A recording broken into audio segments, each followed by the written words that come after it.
Pro-Palestine protest chaos broke out across London last night. They scaled some of our war memorials. They shut down major roads. GB News presenter Patrick Christie's attended the demonstration last night. He's saying Israel is a terrorist. And Hamas as well. And Hamas as well. Definitely. Hello, mate. I'm with GB News. Don't talk to GB News. Quick question. Why are you here today? Where are you from? I'm just recording for GB News. Okay. Can I ask why you're covering your face? I just want to know why you're here today.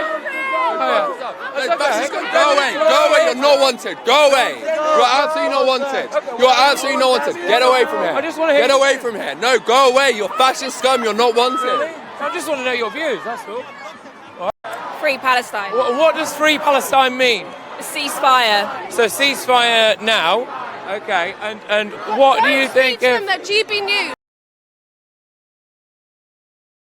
The Metropolitan Police, get this, can't do anything about it. They said, while officers were on the scene quickly, regret that they weren't there quick enough to prevent the protesters accessing the memorial. There is no law explicitly making it illegal to climb in a memorial, so officers can't automatically arrest, but they can intervene and make it clear the behaviour is not acceptable. Well, Mark White's with us, our Home and Security Editor. That's hogwash. I think it is, yeah. I mean, I've been on many a march over the years, and I've seen people climb onto bus shelters, up lampposts, onto monuments and alike, and they've been pulled down from those structures and arrested, usually under a public order offence. And even if, at the end of the day, that isn't, followed through to a prosecution, it still ruins their day and stops them doing what they're doing. Why wouldn't they be doing it then? I don't know. Maybe they want people like Andrew Pearce to call for more state power so the police can come in more heavy-handed, change the rules so we can't peacefully protest. No, I don't agree with that. I think it's because the former Home Secretary is right, two-tier policing.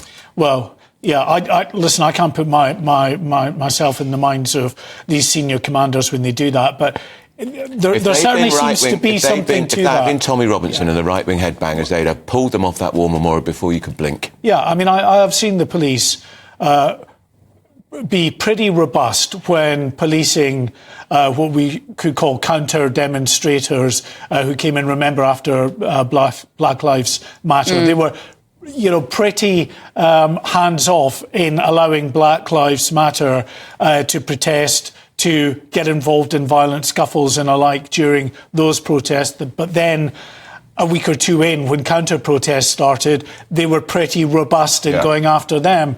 And also, if we just think about what happened after Sarah Everard and the way in which those protests were handled. They dragged those women away. Absolutely. And it was a peaceful protest. It was outrageous. Can we also ask you, Mark, about events yesterday in the Supreme Court? What this means now for Rishi Sunak and the small boats? How can he overrule the ruling of yesterday? Well, he can pass legislation which the courts will have to be cognizant of when they go forward. But to suggest that flights are going to take off by the spring, I think is pie in the sky. Because it's still going to have to be tested in the courts. You can pass the legislation. Judges will still have to sit and consider. And all of those groups who have mounted such effective cases against the government thus far are going to continue to mount cases and appeal if they lose, and it's going to go through the court system. And our very own Lee Anderson of this parish, Tory MP, said to Rishi, just ignore it. Just ignore the Supreme Court and get on and do it. But the Prime Minister made it absolutely clear in the press conference yesterday, we respect the rule of law. So it probably won't happen before the general election. I think that's right. Which now I think it could possibly be in the summer. A different Prime Minister might ignore it, but I don't think it's in Rishi Sunak's character to do that. And I think most Prime Ministers in that office don't want to do something which would be seen on the international stage as effectively, flouting international norms, which we as a country were founders in actually establishing in the first place. Mark, remind us how we used to manage perfectly well without a Supreme Court, because this is a creation of Tony Blair. Yeah, well, we had the House of Lords, the Law Lords that would sit, and they were the highest court in the land at that time. So, yeah. We didn't need a Supreme Court, did we? Well, we seemed to manage quite well. Just finally, so you don't think there's any chance the flight's taking off? No, nor do I. Not a hope. I can't see it. So when he says it will, is he lying, or is he just doing that magical thinking? Is it the magical thinking that Suella Braverman talks about, where he thinks he can just style it out like he did at his hedge fund manager I think he's got to be seen as, from his point of view, being optimistic, in charge, determined.